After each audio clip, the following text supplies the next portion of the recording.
الذي خلق الإنسان وعلمه البيان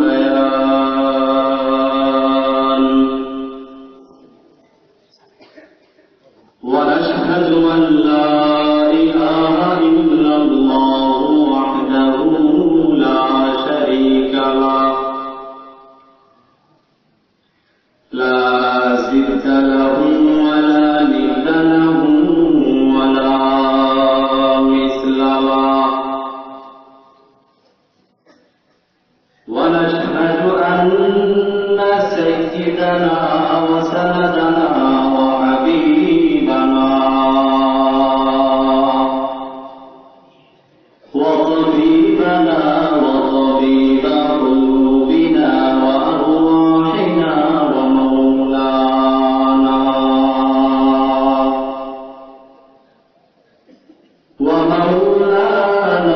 محمدا عبده ورسوله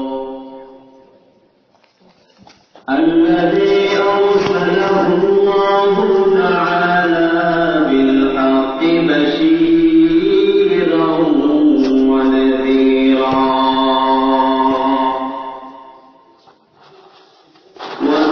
وداعيا إلى الله بإذنه وسراجا منيرا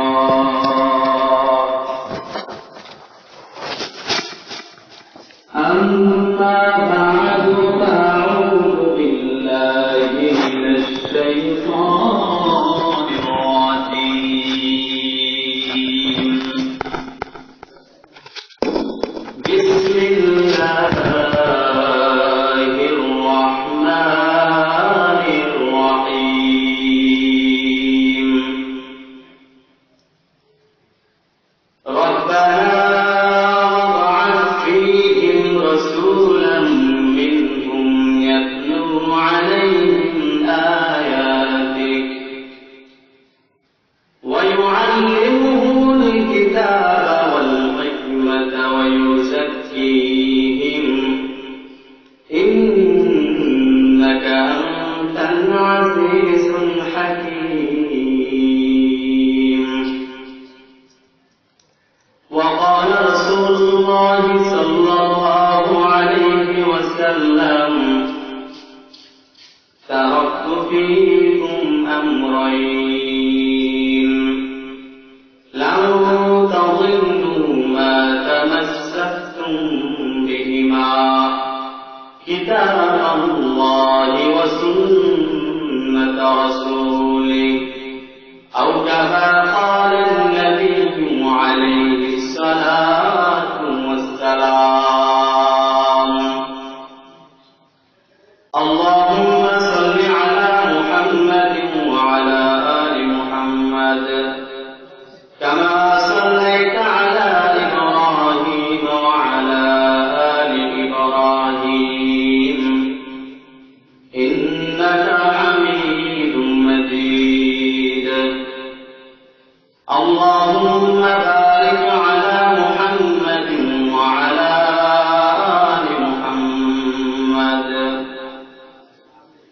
كما باركت على إبراهيم وعلى آل إبراهيم إنك حميد مجيد توحيدك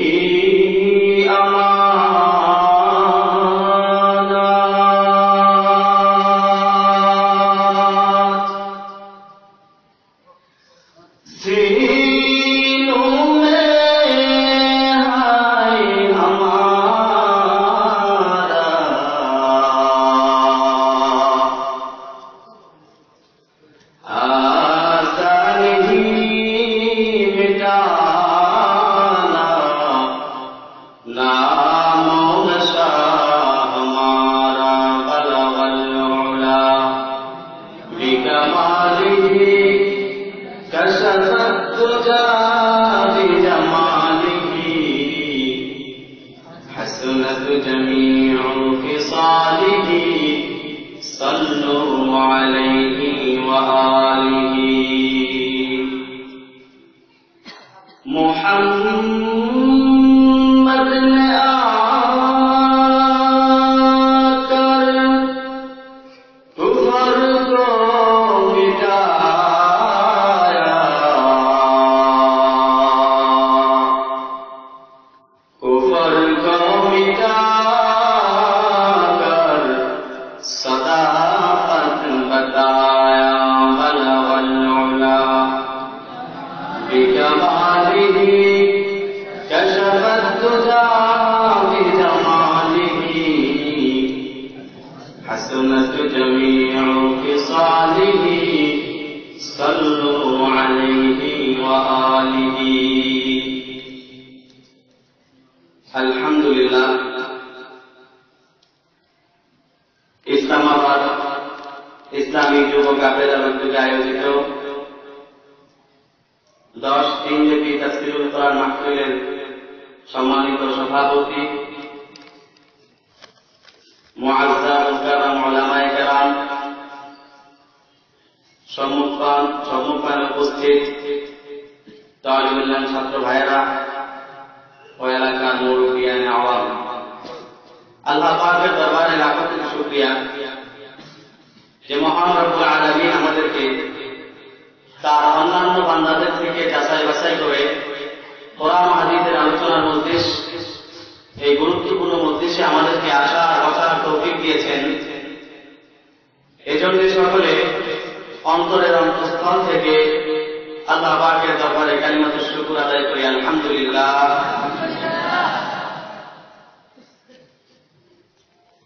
হাদিসের মধ্যে আসছে রাসূল সাল্লাল্লাহু আলাইহি ওয়াসাল্লাম এই সমস্ত মজলিসের মধ্যে বসে তার থেকে বরকত হাসিল করার আদেশ এই উম্মতকে করেছেন। প্রমাণ হযরত আনাস রাদিয়াল্লাহু তাআলা আনহু থেকে বর্ণিত হাদিস, রাসূল সাল্লাল্লাহু আলাইহি ওয়াসাল্লাম বলেন, ইযা মারাতুম বিরিয়াদিল জান্নাতি ফাতআউ, যখন তোমরা জান্নাতের বাগানের পাশ দিয়ে যাইবা তখন তোমরা সেখান থেকে বরকত হাসিল করো, সেই মজলিসের ফায়দা বরকত হাসিল করো। ক্বালু ওয়া মা রিয়াদুল জান্নাহ, সাহাবায়ে কেরাম প্রশ্ন করলেন, ইয়া রাসূলুল্লাহ, দুনিয়াতে আবার জান্নাতের বাগান কোনটা? রাসূল সাল্লাল্লাহু আলাইহি ওয়াসাল্লাম বললেন, ক্বালা ইলাহুল যিকরি, রাসূল বলেন সেটা হলো জিকিরের মজলিস, কোরআন হাদিসের আলোচনার মজলিস। এটা আজকে যে মজলিসটা কোরআন হাদিসের আলোচনার মজলিস, এই মজলিসগুলাই হইল জান্নাতের বাগান। এই মজলিসগুলার এত দাম, এই মজলিসগুলো আল্লাহর কাছে এত দামি, আল্লাহ পাকের রহমতের ফেরেশতারা এই মজলিসটাকে চতুর্দিক থেকে ঢেকে রাখে। মুসলিম শরীফের হাদিস হযরত আবু হুরায়রা রাদিয়াল্লাহু তাআলা থেকে বর্ণিত, রাসূল সাল্লাল্লাহু আলাইহি ওয়াসাল্লাম বলেন, লা ইয়াকুদু কওমুন ইয়াযকুরুনাল্লাহ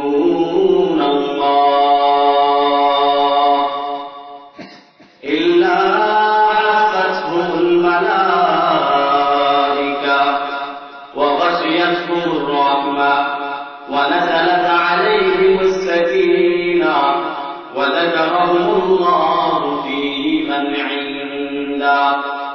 রাসূল সাল্লাল্লাহু আলাইহি ওয়াসাল্লাম বলেন, এই সমস্ত মজলিসকে আল্লাহ পাকের রহমতের ফেরেশতারা ঢেকে রাখেন এবং এই মজলিসগুলোকে আল্লাহ তাআলার রহমত দ্বারা ঢেকে রাখেন। সরাসরি এই মজলিসগুলোতে আসমান থেকে সাকিনা নাযিল হতে থাকে এবং এই মজলিসগুলোর আলোচনা স্বয়ং আল্লাহ পাকের কাছে হতে থাকে।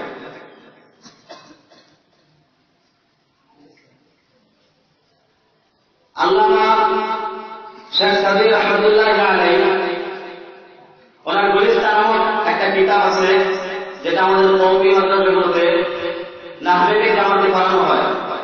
সেই কওমি মাদ্রাসাগুলোতে এই আল্লাহ তাআলার সম্পদের যে কত দাম, এটা বোঝাতে গিয়ে তিনি ওখানে কিছু করছেন। একটা ঘটনা একটা বর্ণনা করছেন কবিতা আকারে। তিনি একদিন এক গোসলখানাতে প্রবেশ করলেন। গোসলখানাতে প্রবেশ করে দেখলেন যে গোসলখানায় একটা সুন্দর ফ্লেভার আসতেছে, একটা সুন্দর গান এই গোসলখানা থেকে আসতেছে। তিনি লক্ষ্য করে দেখলেন এই গোসলখানার এক কোণায় একটা মাটির চাকা পড়ে আছে। কাছে গিয়ে সেই মাটির চাকাটাকে হাতে নিয়ে গান শুনে দেখলেন যে এই সুন্দর গানটা এই মাটির চাকা থেকে বের হইতেছে। আল্লামা শেখ সাদী রহমাতুল্লাহ আলাইহি মাটির চাকাকে জিজ্ঞেস করলেন, কি ব্যাপার, তুমি তো একটা স্বাভাবিক মাটির চাকা, তোমার থেকে এত সুন্দর গান বের হওয়ার কথা না, কিন্তু তোমার থেকে এত সুন্দর গান কেন বের হয়? রাসূল সাল্লাল্লাহু আলাইহি ওয়াসাল্লাম তখন আল্লামা শেখ সাদী এই মাটির সাথে যে কথোপকথনগুলো হয়েছিল এগুলাকে উনি এই গুলিস্তান আমার কিতাবের মধ্যে উল্লেখ করছেন কবিতা আকারে। গিলে খুশবুয়ে দরহাম্মামে রোজে,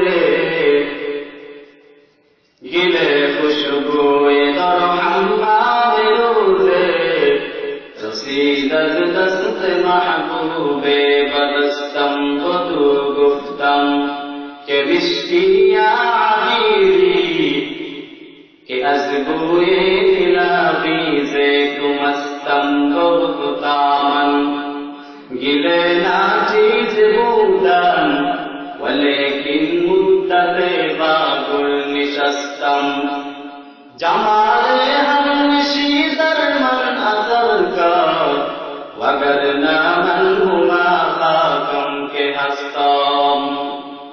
মুহতারাম হাজিরিন, আল্লামা শেখ সাদী রহমাতুল্লাহ আলাইহি মাটির চাকাকে জিজ্ঞেস করলেন, ও মাটির চাকা, কি ব্যাপার, তোমার থেকে এত সুন্দর কেন বের হয়? তুমি কি মেশকাম্বর নাকি তুমি কোনো আতরদানি? মাটির চাকার উত্তর দেয়, ও আল্লামা শেখ সাদী, আমি কোনো মেশকাম্বর না, আমি কোনো আতরদানি না, আমি স্বাভাবিক একটা মাটির চাকা। তবে তোমার থেকে ফুলের গান কেন বের হয়?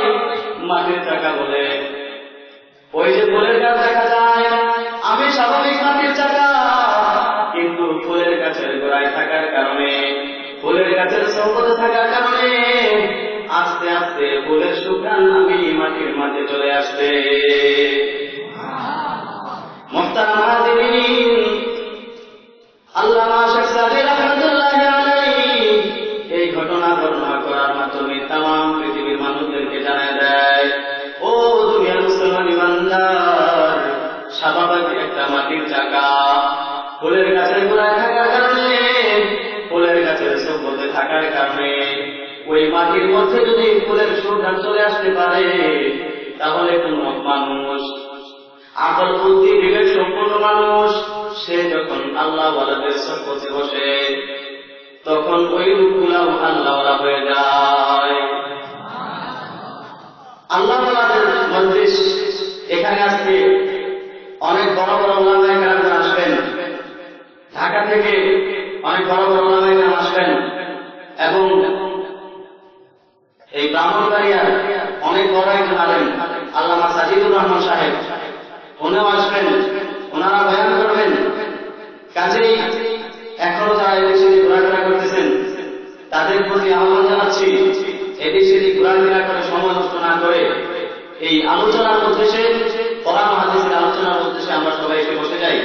আল্লাহ রাব্বুল আলামিন আমাদের সবাইকে তৌফিক দান করুন। মুহতারাম হাজিরিন, আমি আপনাদের সম্মুখে কোরআনে কারীমের একটি আয়াত তেলাওয়াত করেছি, যে আয়াতের মধ্যে হযরত ইব্রাহিম আলাইহিস সালাতু ওয়াস সালাম ইসমাঈল আলাইহিস সালাতু ওয়াস সালামকে নিয়ে কাবা শরীফকে পুনর্নির্মাণ করার পর আল্লাহ পাকের কাছে কিছু দোয়া করেছিলেন। সেই দোয়া সমূহ থেকে দোয়ার একটা অংশ আমার এই তেলাওয়াত আয়াতের মধ্যে। সেই আয়াতের আলোচনা যাওয়ার পূর্বে প্রাসঙ্গিক কিছু আলোচনা আসলে নিয়ে প্রথমে। প্রিয় উপস্থিতি, প্রতিটা জিনিসের প্রতিটা প্রত্যেকটা বস্তুর দুইটা দিক থাকে, একটা হলো বাহ্যিক দিক, আরেকটা হলো তার ভিতরগত দিক। একটা হলো তার জাহিরি অবস্থা, আরেকটা হলো তার বাতিনি অবস্থা। জাহিরি অবস্থা যেটা হয় সেটা হলো ওই বস্তুটার স্পিরিট পাওয়ার, ওই বস্তুটার গতি। আর ভিতরে যে শক্তিটা থাকে সেই শক্তিটা হলো ওই বস্তুটার কন্ট্রোল পাওয়ার, নিয়ন্ত্রণ ক্ষমতা। প্রত্যেকটা বস্তুর মধ্যেই এটা আছে। এবং যে বস্তুর স্পিরিট গতি যতটুকু দ্রুতগামী, যে বস্তুর গতি যত বেশি হয় সেই বস্তুর ভিতরগত ক্ষমতা অর্থাৎ ব্রেক যে পাওয়ার, নিয়ন্ত্রণ ক্ষমতাটা বেশি থাকে। স্বাভাবিক একটা সাইকেল, এই সাইকেলের গতি যতটুকু সেই সাইকেলের গতি অনুযায়ী তার ব্রেকটাও সেরকম। সাইকেলকে যখন মানুষ চালায় সেই সাইকেলকে ব্রেক করার জন্য, নিয়ন্ত্রণ করার জন্য তার ব্রেক, তার নিয়ন্ত্রণ শক্তিটা যতটুকু। এর চেয়ে আরেকটু উপরে বর্তমানে যে মোটরওয়ালা রিক্সা, এটা দ্রুত যতটুকু চলে, এটাকে স্পিড যতটুকু, এটার স্পিডকে থামানোর জন্য এটার ব্রেকটাও ততটুকু শক্তিশালী। এর চাইতে আরেকটু উপরে এটা সিএনজি যতটুকু শক্তিশালী, যত দ্রুত গতিতে চলে, সেই সিএনজিটাকে যেন হঠাৎ করে যে কোনো মুহূর্তে তার স্পিডকে নষ্ট করে দিয়ে সেটাকে থামিয়ে যেন নিয়ন্ত্রণে আনতে পারে, সেজন্য সেটার মধ্যে একটা নিয়ন্ত্রণ ক্ষমতা, একটা ব্রেক দেওয়া আছে। সেইটার ব্রেকটা তার স্পিডের সাথে মিলিয়ে দেওয়া। এরকম ভাবে একটা হোন্ডার যতটুকু দ্রুতগামীতে চলে, তার স্পিড ক্ষমতা যতটুকু বেশি, তার ব্রেক ক্ষমতাও ওইটার পাওয়ার ততটুকু বেশি। স্বাভাবিকভাবে যে বাস, মাইক্রো, আরো বিভিন্ন ধরনের গাড়ি আছে, এগুলার পাওয়ার যতটুকু বেশি, যেটা যত বেশি চলে, যেটার গতি যত বেশি, সেটাকে নিয়ন্ত্রণ করার ক্ষমতাটাও, অর্থাৎ সেটার ব্রেক করার যে ব্রেক থাকে সেটার শক্তি তত বেশি থাকে। কারণ যে বস্তুটা আস্তে আস্তে চলে, যেই বস্তু আস্তে আস্তে চলে, সেই বস্তুটা যদি অ্যাক্সিডেন্ট করে, সেই বস্তু যদি অন্য আরেকটা গাড়ির সাথে সংঘর্ষ হয়, তাহলে এখানে ক্ষতির আশঙ্কা কম। কারণ এটা আস্তে আস্তে চলতে গিয়া তার মধ্যে পাওয়ার ক্ষমতা বেশি আসে নাই, এজন্য এটা যখন অন্য আরেকটা গাড়ির সাথে অ্যাক্সিডেন্ট করে তখন ক্ষতি হওয়ার সম্ভাবনা বেশি। কিন্তু যে গাড়ির স্পিড বেশি, উদাহরণস্বরূপ মনে করেন মোটরসাইকেল, হোন্ডা, এই হোন্ডার স্পিড বেশি, এই হোন্ডারের মধ্যে যদি সাইকেলের ব্রেক লাগায় 100 গিয়ারে তারা যখন মনে করেন এই বিশ্বরোধ দিয়ে যখন সরাই থেকে এদিকে যখন দূরে টান দেবে, হঠাৎ করে যখন ট্রাক সামনে করবে, তখন কি সাইকেলের ব্রেক দিয়ে সেটাকে নিয়ন্ত্রণ করা সম্ভব? জোরে বলে নিয়ন্ত্রণ করা সম্ভব? সম্ভব না। বরং ওই হোন্ডা যখন অ্যাক্সিডেন্ট করবে তখন এখান থেকে কারো বাঁচার সম্ভাবনা নাই, ড্রাইভার আমাদের পিছনে দিয়ে আসে সেও মরবে।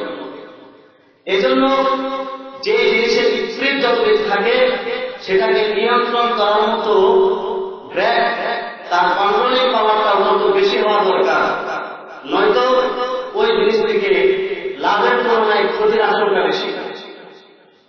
আবার একটা মাইক্রোতে সেখানে যদি আপনি হোন্ডারের যে পাওয়ার, হোন্ডারের যে নিয়ন্ত্রণ ক্ষমতা, সেটা যদি মাইক্রোর মধ্যে প্রয়োগ করেন, তখন আপনি ইচ্ছা করলে সেটাকে নিয়ন্ত্রণ করতে পারবেন না, এটা দ্বারা ক্ষতির সম্মুখীন হতে হবে।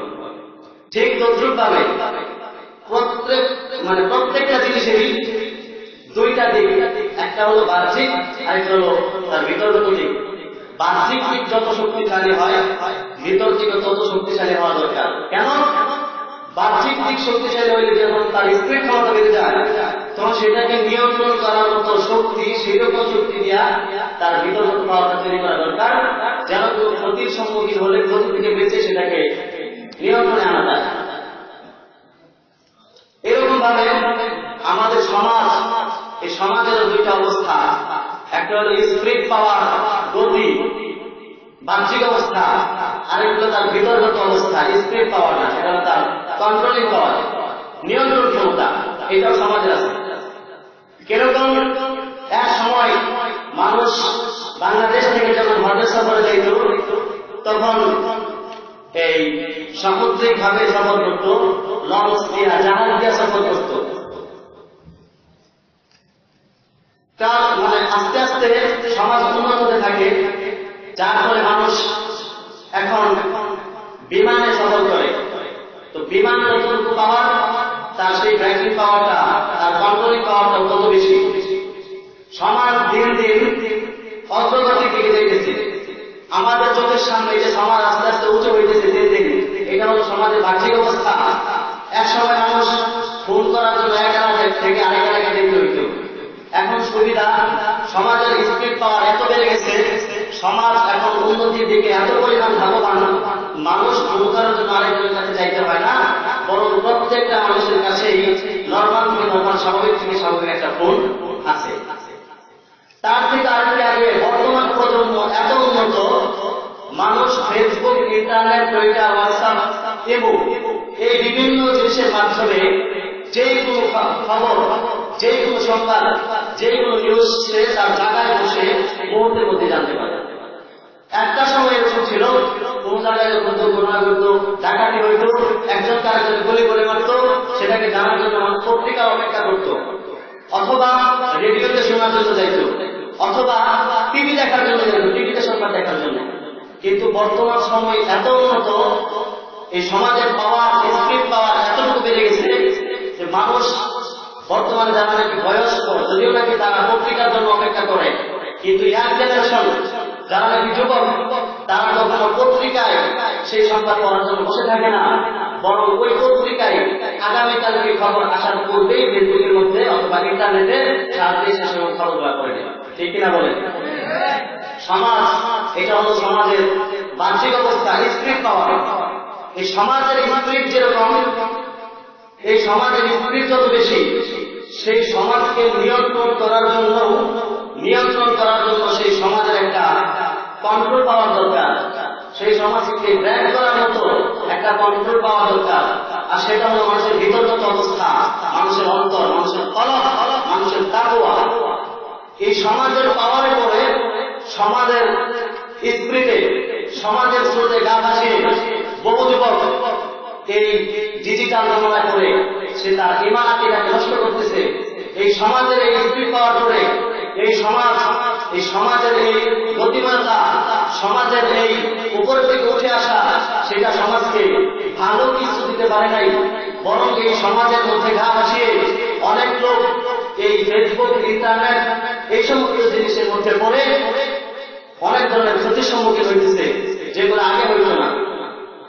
এগুলো হলো সমাজের স্পিড পাওয়ার। এই সমাজের স্পিডের মধ্যে পড়ে যে সমস্ত মানুষ গা ভাসায় আসে, এই সমাজের স্রোতে যারা এভাবে চলতেছে ভাসমান, এই মানুষগুলাকে নিয়ন্ত্রণে আনার জন্য সেই মানুষের মধ্যে একটা ব্রেক, একটা কন্ট্রোল ক্ষমতা, এটা দরকার। আর সেটা হলো মানুষের তাকওয়া। এই সমাজের উপর, এই সমাজের স্রোতে গা ভাসিয়ে ঐশী রহমান, আপনারা সবাই জানেন কয়েক বছর আগের ঘটনা, ঐশী রহমান সে তার বাবা মাকে ভুল করছে, সেই সমাজের স্রোতে গা ভাসিয়ে এখন প্রতিটা যুবক হাতে হাতে বলে দিচ্ছি ইয়াবা, ফেন্সিডিল, এই ধরনের মরণের মতো অস্ত্র নিয়ে রাস্তার মধ্যে কোপাকুপি, যখন খুনাখুনি, এই সমস্ত কাজ করে সমাজকে নষ্ট করতেছে। এর একমাত্র কারণ মানুষের মধ্যে আজ স্পিড পাওয়ার আসছে, মানুষের মধ্যে অবস্থার পরিবর্তন আসছে, আস্তে আস্তে উন্নতি হচ্ছে, কিন্তু সেই মানুষ তার ক্ষমতাটাকে নিয়ন্ত্রণ করার মতো যে একটা পাওয়ার দরকার ছিল, সেই পাওয়ারটা আজকে মানুষের মধ্যে নেই। ঠিক কিনা বলে? প্রিয় উপস্থিতি, আর সেই পাওয়ার মানুষের মধ্যে তখনই আসবে যখন মানুষের মধ্যে ধর্মীয় শিক্ষা আসবে। কারণ ধর্মীয় শিক্ষা ছাড়া অন্য কোনো উপায়ে মানুষের মধ্যে তাকওয়া ঢোকানো সম্ভব না। মানুষের মধ্যে সমাজের উন্নত হইতেছে, সেটা আমরাও চাই, কিন্তু এটার পাশাপাশি প্রত্যেকটা জিনিসের যখন সেটা উন্নত হয়, সেটার স্পিড ক্ষমতা যখন বাড়ে, সেটাকে নিয়ন্ত্রণ করার মতো যেরকম ব্রেক দরকার, ঠিক তদ্রুপভাবে সমাজের উন্নতি যেভাবে হইতেছে, সেভাবে সেই সমাজকে নিয়ন্ত্রণ করার মতো আলেম ওলামা এখন সমাজের মধ্যে করা দরকার। প্রিয় উপস্থিতি, এক সময় সমাজে আলেম ওলামা কম ছিল, তখন সেটা দিয়ে চলে যেত। এখন বর্তমানে সেই মানুষের যে অবস্থা, এই মানুষকে তার ভ্রান্তি থেকে ফিরিয়ে সঠিক পথে আনতে হলে বর্তমানে যে পরিমাণ কওমি মাদ্রাসা আছে, এর চেয়ে আরো বেশি কওমি মাদ্রাসা করা দরকার।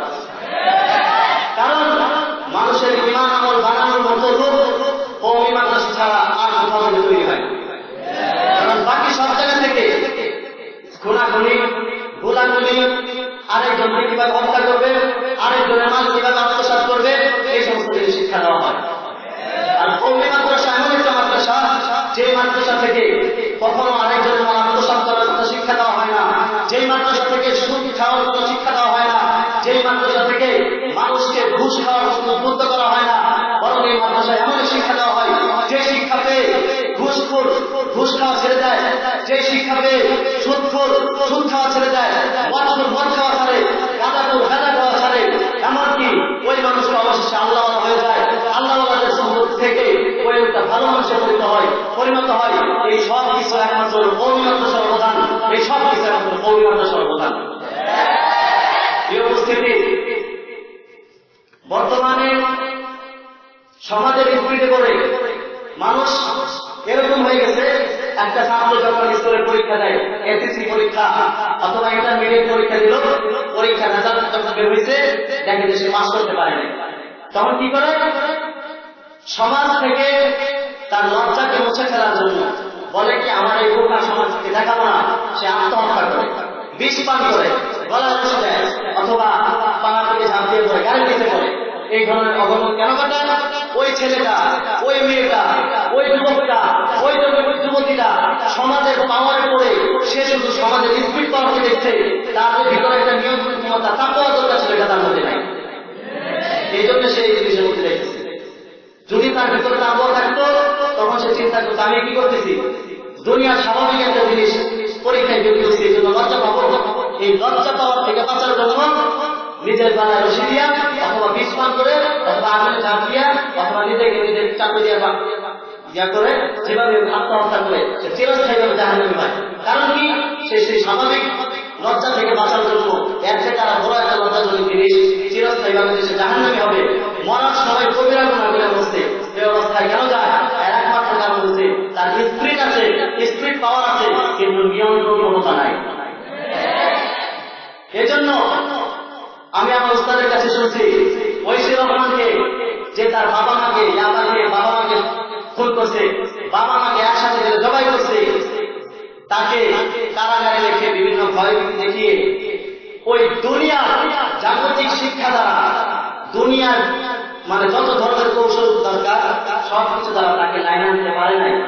অবশেষে তাকে মানুষ ওই মানে আইনজীবী যারা তারা বাধ্য হয়েছে তাকে দিনই শিক্ষা দেওয়ার জন্য, যার কারণে গাজীপুরের কাশেমপুর কারাগারে ওই ঐশী রহমানের ভিতরে তার বিতর্কত অবস্থা ঠিক করার জন্য, তার মধ্যে আল্লাহর ভয় ঢুকানোর জন্য, তাকওয়া পরহেজগারি ঢুকানোর জন্য মসজিদের ইমামরা নিয়োগ করতে থাকে তাকে দিনই তরবিয়ত, দিনই তালিম দেওয়ার জন্য।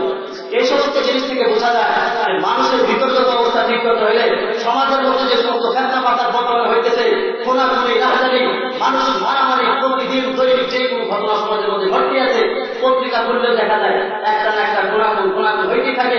গতকালকেও দৈনিক নয়া দিগন্তের মধ্যে আসছে রামপুরায় ছাত্রলীগ, ঢাকা রামপুরায় ছাত্রলীগ আর এই ছাত্রলীগ আর হলো যুবলীগ, দুই গ্রুপের মধ্যে পাল্টাপাল্টি সংঘর্ষে গোলাগুলিতে 10 জন আহত হয়েছে। এইসব কেন হয়েছে?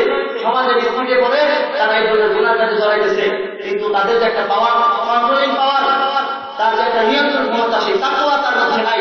এই জন্য মুহতারাম হাজিরিন, সেই মানুষের মধ্যে যদি তাকওয়া আনতে হয়, সমাজকে যদি ঠিক করতে হয়, এই বিধ্বংসী অবস্থা থেকে যদি সমাজের প্রত্যেকটা মানুষকে মুক্তি দিতে হয়, তাহলে বর্তমানে যেই পরিমাণ কওমি মাদ্রাসা আছে এর থেকে আরো বেশি বেশি কওমি মাদ্রাসা সমাজের মধ্যে গড়ে সমাজের প্রত্যেকটা নাগরিককে ঠিক করতে হবে। কারণ কওমি মাদ্রাসাকে গড়া ছাড়া অন্য কোন উপায়ে সমাজকে ঠিক করা সম্ভব হয় নাই, অতীতেও সম্ভব হয় নাই, বর্তমানে সম্ভব না, ভবিষ্যতে সম্ভব হবে না।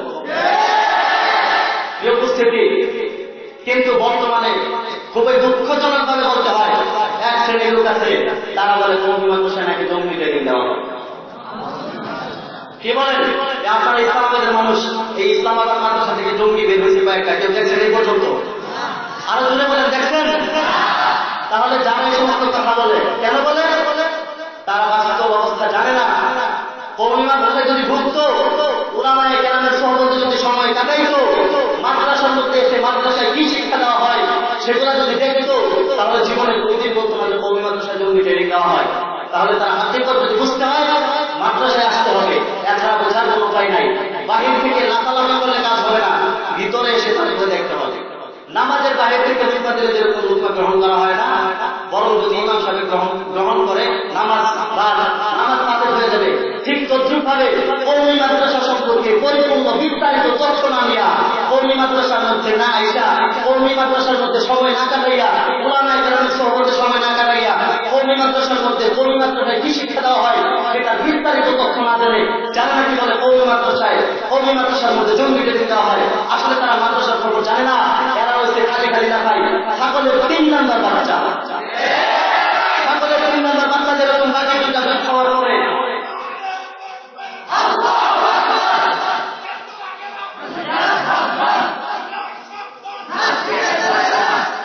প্রিয় উপস্থিতি, ছাগলের 3 নাম্বার বাচ্চা যেরকম কিচ্ছু বুঝে না, বাকি দুইটা দুধ খাওয়ার পরে পেট ভরে যখন না পায় তখন এটা 3 নাম্বারটা না পায়।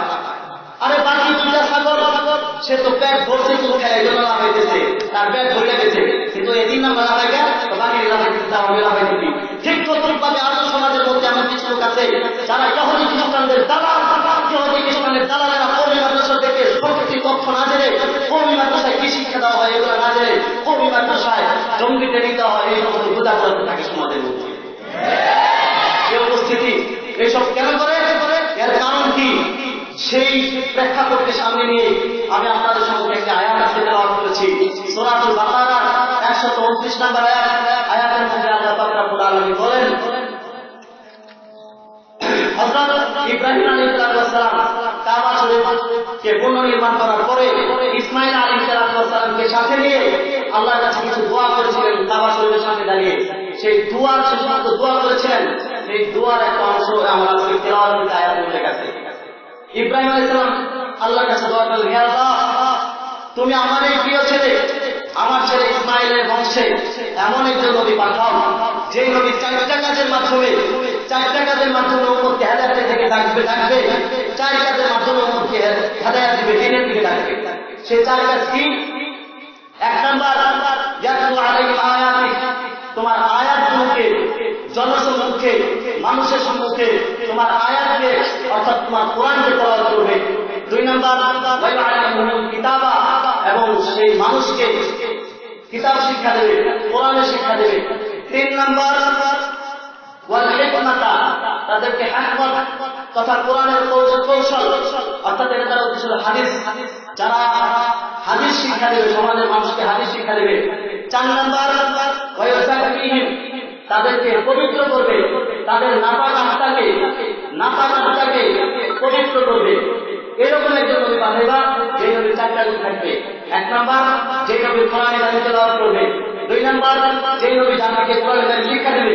3 নাম্বার, যে নবী জাতিকে হাদিস শিক্ষা দেবে, কোরআনের কৌশল হিকমত শিক্ষা দেবে। 4 নাম্বার হলো জাতির নাপাক পবিত্র করবে। এরকম একজন নবী তুমি আমার এই ছেলে ইসমাঈলের বংশে পাঠাও। ইব্রাহিম আলাইহিস সালাম কাবার সামনে দাঁড়িয়ে দোয়া করছেন, দোয়া আল্লাহর কাছে কবুল হয়ে গেছে। দোয়া কবুল হওয়ার দুই কারণ, একটা হচ্ছে পয়গম্বরের দোয়া কখনো মিথ্যা যায় না। ইব্রাহিম আলাইহিস সালাম তিনি পয়গম্বর হিসেবে দোয়া করছেন। দ্বিতীয় কারণ, কাবা শরীফের সামনে দাঁড়ায় দেওয়া হয়েছে, এই জন্য আল্লাহ দোয়া কবুল করে গেছে।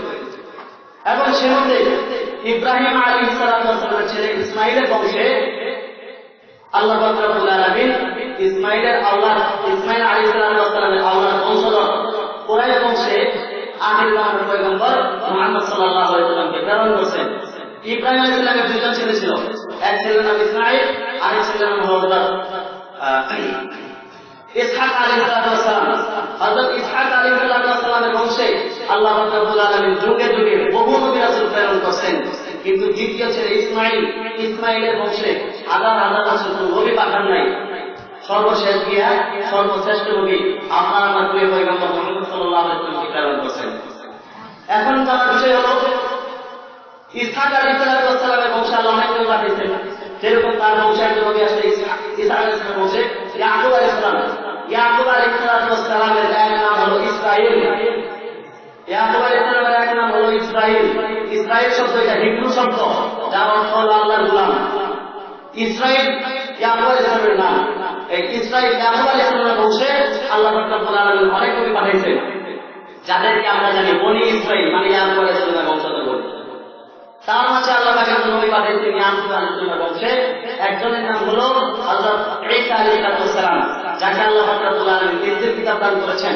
আরেকজনের নাম হলো হযরত মুসা আলাইহিস সালাম, যাকে আল্লাহ রাব্বুল আলামিন তাওরাত দান করেছেন। এই দুই নবীকে দুই কিতাব দিয়েছেন এবং এই দুই কিতাবের মধ্যে আল্লাহ রাব্বুল আলামিন বিস্তারিতভাবে স্পষ্টভাবে বর্ণনা করে দিয়েছেন যে আখির জামানায় এমন একজন নবী আসবে, যেই নবী আসার পরে আগের যত শরীয়ত, আগের যত ধর্ম আছে সব বিলুপ্ত হয়ে যাবে, সব মানসুখ হয়ে যাবে। ওই নবী আসার পরে শুধু মুহাম্মদী শরীয়ত বলবৎ থাকবে, আর কোন নবী আসবে না। তো মূসা আলাইহিস সালামের অনুসারীরা হলো ইহুদি, আর ঈসা আলাইহিস সালামের অনুসারীরা হলো খ্রিস্টান। এই ইহুদি খ্রিস্টানেরা তারা এই কিতাব পড়ে আল্লাহ পাক মানে এত সুন্দর এত ভালো একটা নবী পাঠাবেন, সর্বশ্রেষ্ঠ নবী, এই নবীর জন্য সবসময় দোয়া করতো যে আল্লাহ ওই নবীকে তুমি ইসমাইলের বংশে না পাঠাইয়া আমাদের বংশে পাঠাও। কিন্তু দোয়া তো আগেই তো হয়ে গেছে, পয়গম্বর দোয়া করছেন কাবার সামনে দাঁড়াইয়া ইসমাইলের বংশে পাঠানোর জন্য, আর ইহুদিরা দোয়া করে নবী তাদের বংশে পাঠাইতো, ইসমাইলের বংশে না পাঠাইয়া তাদের বংশে পাঠাইতো। দোয়া তো আগেই তো হয়ে গেছে। তখন ওই তাওরাত এবং ইনজিলে স্পষ্টভাবে উল্লেখ ছিল যে তাওরাত এবং ইনজিলের অনুসারী যারা হবে তাদের মাঝে যখন রাসূল চলে আসবেন, মুহাম্মদ সাল্লাল্লাহু আলাইহি ওয়াসাল্লাম তাদের মাঝে চলে আসবেন, তখন তার অনুসরণ করা জরুরি। তখন বাকি আগের যত শরীয়ত ছিল সব বিলুপ্ত হয়ে যাবে, আর একটা চলবে না। তখন রাসূল আসার পরে শুধু মুহাম্মদী শরীয়ত চলবে। এখন হুজুর সাল্লাল্লাহু আলাইহি ওয়াসাল্লাম যখন চলে আসলেন, ওই ইহুদি খ্রিস্টানেরা রাসূলের অনুসরণ না করে রাসূলের বিরোধিতা শুরু করলো যে যেই নবীর জন্য হাজার হাজার বছর অপেক্ষা করলাম, যেই নবীর জন্য এত দোয়া করলাম, সেই নবীকে আল্লাহ আমাদের বংশে না পাঠাইয়া ইসমাইল আলাইহিস সালামের বংশে প্রেরণ করছেন, এই নবীকে নবী হিসেবে মানব। এই সিদ্ধান্তে তারা উপনীত হলো এবং এই বিষয় নিয়ে তারা কাজ শুরু করলো যে এই নবীকে নবী হিসেবে মানবে না। কিন্তু তারা সফল হতে পারে নাই। মক্কার কুরাইশরা অবশেষে রাসূলকে রাসূল হিসেবে মেনে নিয়েছে, মদিনার আউস গোত্র খাজরাজ গোত্র তারা রাসূলকে রাসূল হিসেবে মেনে নিয়েছে। এখন শুধু ইহুদিরা হারাহারি করে নবী হিসেবে মানে না। আচ্ছা আপনারা বলেন, 4 জন লোকের মধ্যে যদি 3 জনে একজনকে মানে সমর্থন করে, আরেকজন যদি বলে আমি তাকে মানি না, এর কথা কিছু আসে যায়? কিছু আসে যায়। সবাই নবীকে নবী হিসেবে মেনে নিয়েছে, আখেরি নবী হিসেবে, কিন্তু ইহুদি খ্রিস্টান এরা মানে না। তখন থেকে তারা এই বংশীয় জেদের কারণে রাসূল সাল্লাল্লাহু আলাইহি ওয়াসাল্লামকে তাদের বংশে কেন পাঠানো হইল না, ইসমাইল আলাইহিস সালামের বংশে কুরাইশ বংশে কেন পাঠাইলো, তখন থেকে তারা এই রাসূল সাল্লাল্লাহু আলাইহি ওয়াসাল্লামের শত্রুতে পরিণত হয়েছে তাদের সেই বংশীয় জেদের কারণে। তারা রাসূলকে চিনত যে এটাই হলো আখির জামানার পয়গম্বর। আল্লাহ তাআলা কোরআনে বলেছেন ইয়ারিফুনাহু কামা ইয়ারিফুনা আবনাহুম, একটা বাবা তার সন্তানকে যেরকম চেনে, মা তার সন্তানকে যেরকম চেনে, তারা রাসূলকে দেখে চিনতে পারত যে এটাই হলো আখির জামানার পয়গম্বর, যে নবীর কথা ইব্রাহিম আলাইহিস সালাম দোয়া করছেন এটাই সেই নবী। কিন্তু তারা মানে না। কেন মানে না? তারা রাসূলকে মানে না বংশীয় জেদের কারণে, যে আল্লাহ তাআলা কেন তাদের বংশে না পাঠাইয়া ইব্রাহিম আলাইহিস সালামের বংশে পাঠাইলেন, এই জন্য তারা রাসূলকে মানে না। মুহতারাম হাজিরিন, রাসূলকে মানবে না এই মিশন নিয়ে যখন তারা সফল হতে পারে নাই, তখন তারা সিদ্ধান্ত গ্রহণ করলো যে রাসূলকে তো মানলি নাই, এটা নিয়ে তো সফল হতে পারি নাই, এই রাসূলকে যারা মানবে, রাসূলের উম্মত যারা হবে, তাদের চিরতরে শত্রু আমরা হয়ে যাব। তখন থেকে তারা রাসূলকে যারা মানে আখির জামানার উম্মত, এই মুসলমানদের চিরশত্রুতে পরিণত হয়েছে। প্রিয় উপস্থিতি, তখন থেকে ইহুদি খ্রিস্টানরা বিভিন্নভাবে মুসলমানদেরকে কিভাবে শেষ করা যায়, মুসলমানদের কিভাবে দমিয়ে রাখা যায়, মুসলমানদের মান সম্মান প্রসার করে মুসলমান যেন পৃথিবীর বুকে মাথা উঁচু করে দাঁড়াতে না পারে, মুসলমানদেরকে কিভাবে নিঃশেষ করে দেওয়া যায়, এই ষড়যন্ত্রে তারা ইহুদিরা তখন থেকে লিপ্ত হয়েছে। প্রিয় উপস্থিতি, এই ইহুদি খ্রিস্টানরা তখন থেকে বংশীয় জেদের কারণে রাসূলের পিছনে লাগছে, রাসূলের বিরুদ্ধাচরণ করছে, সেখানে যখন সফলতা হতে পারে নাই, তখন মুসলমানদের পিছনে লাগছে। এখন মুসলমানদের পিছনে লেগেও এই ইহুদি খ্রিস্টানরা কোনো মতে থেকে সফল হতে পারে না। কি ব্যাপার? কেন পারে না? অনেক গবেষণা চিন্তা ভিত্তি করে দেখলো যে মুসলমানদের সাথে এদের অস্ত্র নাই, টাকা নাই, মাল নাই, ধন সম্পদ কিচ্ছু নাই, তারপরেও আমাদের এত সামরিক বাহিনী থাকার পরেও, এত এত টাকা পয়সা থাকার পরেও এই মুসলমানদের সাথে কেন বলি উঠতে পারি না, মুসলমানের সাথে পারা যাবে না। অবশেষে চিন্তা বিক্রি করে বের করছে, আরে মুসলমানদের সাথে পারা যায় না, কারণ হলো মুসলমানদের যে ভিতরে শক্তিটা, মুসলমানদের যে ইমানি শক্তি, মুসলমানদের যে ভিতরে যে কন্ট্রোল পাওয়ার, মুসলমানদের যে ভিতরে তাকওয়া,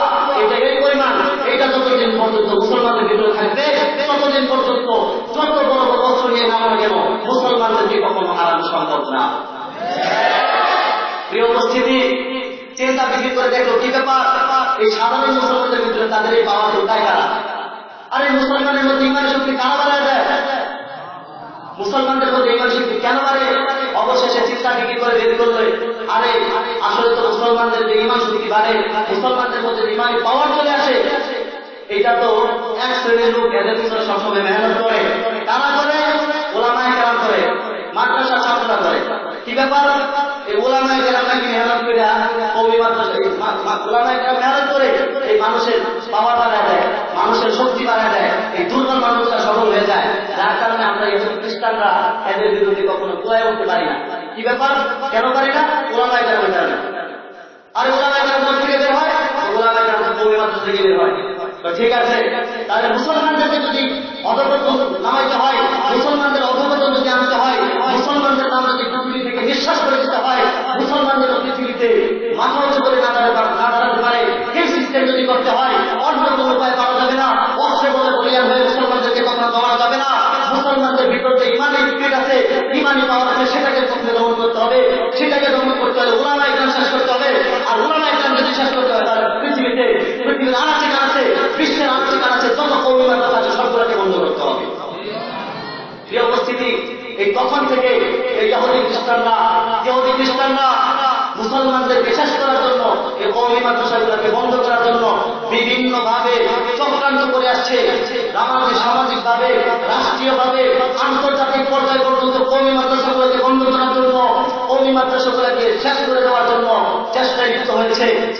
কারণ তাদের শত্রুতা তখন থেকে চলে আসতেছে, রাসূলের জমানায় থেকে চলে আসতেছে। প্রিয় উপস্থিতি, এরা বিভিন্ন সময়ে মুসলমানদেরকে ধ্বংস করার জন্য কওমি মাদ্রাসাকে বন্ধ করতে চাইতেছে।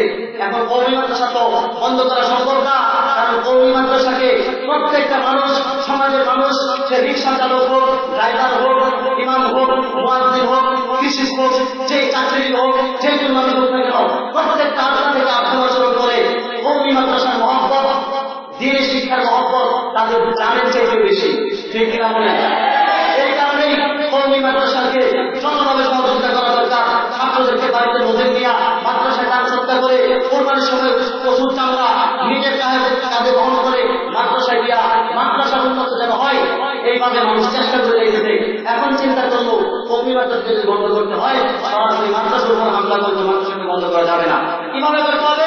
কওমি মাদ্রাসার দোকান যারা দেয়, কওমি মাদ্রাসাকে যারা সহযোগিতা করে, সেই পাবলিকের মধ্যে, মানুষের মধ্যে, সাধারণ জনগণের মধ্যে কওমি মাদ্রাসা খারাপ, কওমি মাদ্রাসাকে খারাপ, কওমি মাদ্রাসা ভালো না, কওমি মাদ্রাসার মহব্বত তাদের মধ্যে বের করতে হবে।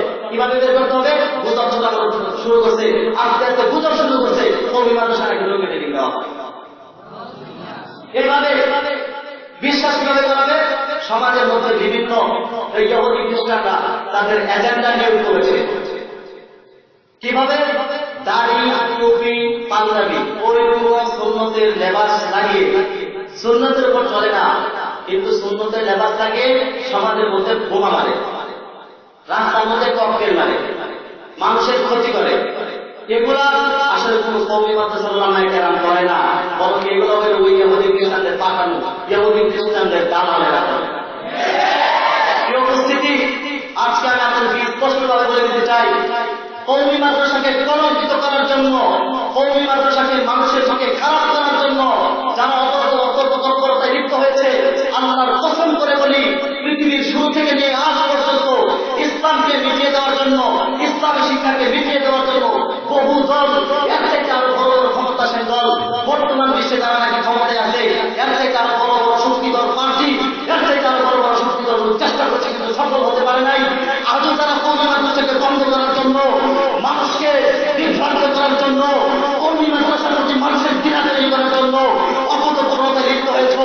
কোনদিন সফল হতে পারে নাই, আগেও পারে নাই, এখনো পারবে না, ভবিষ্যতেও পারবে না।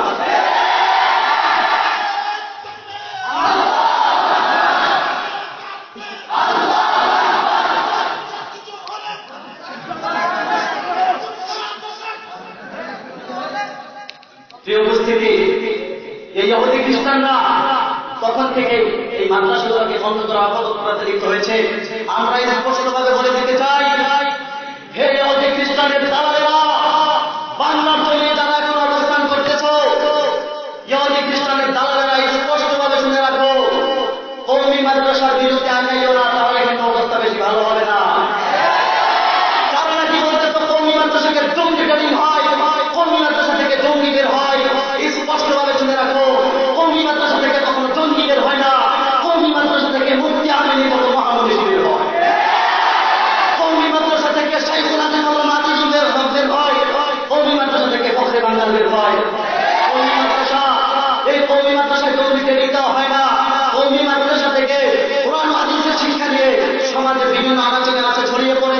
সমাজের প্রত্যেকটা মহল্লায় মহল্লায়, প্রত্যেকটা গ্রামে গ্রামে, গ্রামে গঞ্জে, শহরে, বাজারে ঘাটে, সব জায়গায় ছড়িয়ে কওমি মাদ্রাসা শিক্ষা, কওমি মাদ্রাসা শিক্ষাকে ছড়িয়ে দেওয়ার জন্য, মানুষের মনে তাকওয়া ঢোকানোর জন্য, যে সমস্ত মানুষ আল্লাহ ভুলে গেছে, আখিরাত ভুলে গেছে, সেই সমস্ত মানুষের মনে তাদের তাকওয়াকে ঢুকিয়ে দেওয়ার জন্য তারা সর্বদা চেষ্টা করে।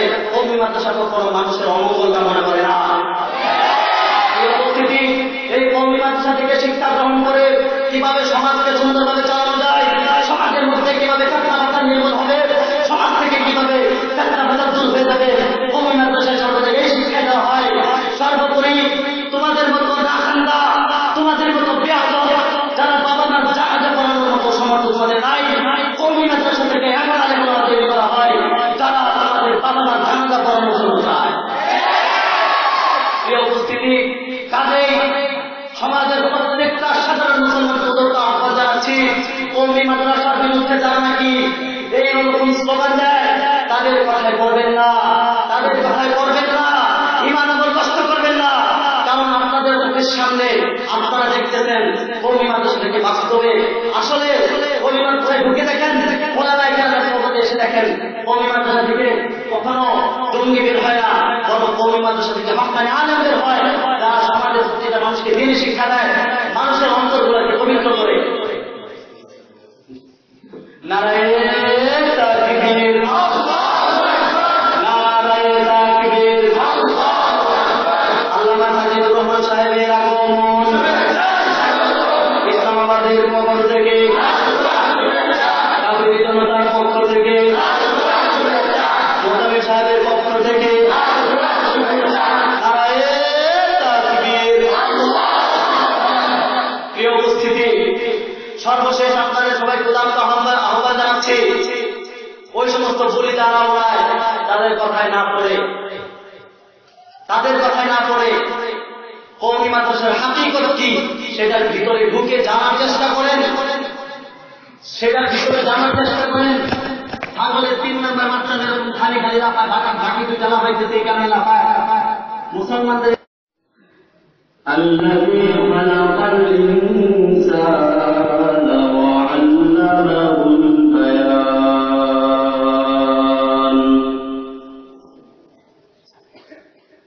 ونشهد أن لا إله إلا الله وحده لا شريك له لا ضد له ولا ند له ولا مثل له ونشهد أن سيدنا وسندنا وحبيبنا وطبيبنا وطبيب قلوبنا وأرواحنا ومولانا